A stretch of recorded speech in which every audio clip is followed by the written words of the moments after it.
Hey guys, welcome back. So I haven't done this for a long time, okay, where I just sit here in front of the camera and talk to you guys. I don't know where to look, if I should look over here or over there, so I guess look over this way. Anyway, so this really, I don't know, I just wanted to have a little chat with you guys. I would like to buy a Tudor, okay? And I'm thinking about the Black Bay 58, but I can't find the damn thing. It's hard to get. Everywhere I'm looking is like 4 to 6 weeks. The authorized dealer closest to me, you'd have to go there, put a deposit, wait for it, all that kind of stuff. So I think I'm gonna wait a while. This is gonna be probably, I don't know, take me at least, I'm thinking 6 months unless I can find one sooner and jump on it. But you know, I'm kind of torn. I love the Black Bay 58. Okay, I really do. I like watches that are smaller. Like I've been loving my 34 millimeter Omega here. Okay, I dig it. Okay, ever since I put this late 60s Seamaster on, I just love it. Okay. But I had the Black Bay Burgundy a couple years ago, or longer, maybe 3 years ago, and it was a 41 mil case, 50 lug to lug, and it was massive. Okay, it was a big watch. It took up a lot of real estate on my wrist, and it was kind of heavy. And I think the problem with that watch is that it's so thick. The lug to lug is not too bad, but it's a very thick watch. I like the fact though that has an ETA in it. I am impressed with the in-house movement, okay, that Tudor is using now. It's got a 70-hour power reserve, silicone hairspring, all that kind of stuff. So it's got all the goodies, man. It's got everything. It's got all the great stuff that Rolex uses. So, and it's like half the price. So I'm just torn. I don't know because I love the size of the Black Bay 58. I love the look of it. It reminds me of the old, James Bond, the one that's in, Goldfinger, the old no crown guard reference Submariners. And which if you find one of those, I mean, they're probably 20 grand or whatever it is, and that's, definitely out of the question. Plus you're dealing with a watch that you'd have to service, and you'd want to wear it, and you can't really wear it. I've dealt with so many damn watches, and the downside, the big downside of having vintage watches like that is you don't know what you're going to get, and just like this one, I had it serviced, and now it runs about 24 hours and it'll stop, so I'm gonna have to send this back, and that's just something you got to contend with the watchmaker and all that shit. So anyway, but no big deal. But so I'm thinking about the Black Bay 58, but then I'm also leaning towards, and I've said this before probably, the Tudor Pelagos. I love the look of it. I love the titanium. I like how it's flat black. I even like the flat blue look. And I would probably get the in-house movement one. Yes, it's gonna be thick. Yes, it's gonna be a big watch, just like the Black Bay. In fact, it's a little bigger than the Black Bay, but it's super light. So it's not gonna feel like I have a concrete slab hanging off my wrist, okay? So it's not gonna be too bad. So those are the ones that I want, from Tudor. And I said this a long time ago. I made a video about it, that Tudor is going to become Rolex, and Rolex is going to move on. They're going to move forward, and they're going to reach the status of Patek. I mean, it's going to happen eventually. I don't know how many years it's going to take, but it will. They just keep going up in price, and the Tudors will eventually go up in price as well. And I think what you're able to buy right now from Tudor is you're getting great value for your money. You're getting a lot of bang per buck, okay? So that's kind of what I'm looking at. I review all kinds of watches all the time. Luckily, I have Aaron over at the OFD channel, filtering in, funneling in a bunch of watches for me to review, so it gives me something to do, because I love making videos. I love, it's a passion of mine. I like watches. I always have high-end ones that aren't high-end. You know, I'm a watch freak, and I'm going to continue to be that way. But I want, you know, I love my Oris, and I'm going to keep my Oris, but I want a Tudor again. And those are the two that I have in mind, and I'm not sure which one, you know, I'm just not sure. I don't know yet. So I wanted to, maybe you guys can throw it in the comments, you know, what you guys think, what you would recommend.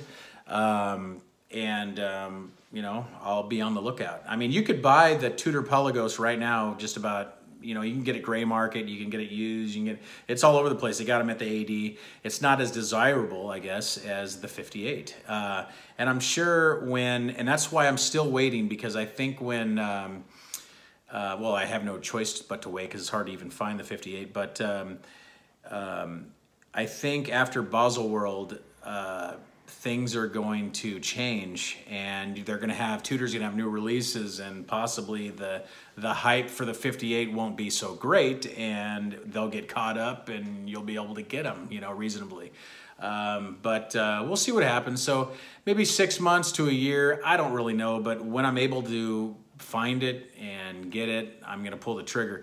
The only thing that bothers me, okay, and this is one man's opinion, okay, you probably think differently, and that's fine, but to each his own, okay, is I don't like the riveted bracelet. I had a 60s, late 60s, no, it was like early to mid 60s, I think it was mid 60s, Submariner once, okay, and I have some pictures of it on my Instagram account. I paid like $5,000 for the thing, and then I flipped it quickly after that. I sold it for 10, okay? But it had pointed crown guards, just like the Pelagos. And I love that about the Pelagos, that it has the pointed crown guards, and that draws back to the 60s references, you know, mid-60s on Rolex cases. Those subs had the pointed crown guards, which looked pretty cool. But, and it had a riveted bracelet, and I just didn't like the way it looked. And I don't know, the Black Bay, I know it's a vintage looking watch, but it's not vintage. It's not old. So, and that's the thing that bothers me about the Oris 65, the bracelet on that. It's not old. Why do you need to put the rivets? You know, so I don't know. But that's not going to stop me from getting it. You know, I'll get the one with the bracelet. I may even get the one with the NATO strap. I actually like that NATO. I like the way it looks. So I may just get that, you know. I'm going to put different straps on it anyway, so it wouldn't matter. But I love the bracelet on the Pelagos. So that's where I'm just, you know, I'm torn. I don't know what to do. I was looking at, you know, even getting an Omega again, and I still love the Speedmaster and always have. I've had, you know, 5 or 6 of them, and I've had old ones and I've had new ones, and I'd like to jump on one of those again. I think those are going to go up again in value, and a lot of people don't like the Speedmaster because, you know, I love primarily dive watches, but if I was to pick a chronograph, because I've had quite a few chronographs, I would pick the Speedmaster. I like how you have to manually wind it. You get that interaction with the watch. I love the clean look about it. I just love the style. It's a great watch. So we're going to look into doing that possibly too later on. I was even thinking about getting an older Seamaster again, like a, you know, 2254-50, which is the black dial 41 mil case, which had, this was pre-coaxial, which had the 1120 movement in it, which is a really good ETA movement, 2892, I believe. So I don't know. The brand new Omegas, for me, to be honest, the dive watches, I think they're way overpriced. They just are. They're just, I don't know. I think they're saturating the market. There's too many of them. There's just much out there. Too many Omega Seamasters. They have too many styles, and I think that's wrong what they're doing. But you know, everyone has their own opinion. So anyway, guys, I just want to have that little chat. It's Saturday night. I'll probably throw this up right now, and you guys tell me what you think. So anyway, thank you so much. Hey, 2,000 subscribers. I appreciate it. I'll have a drink to that real quick. I've been on YouTube for a couple years, and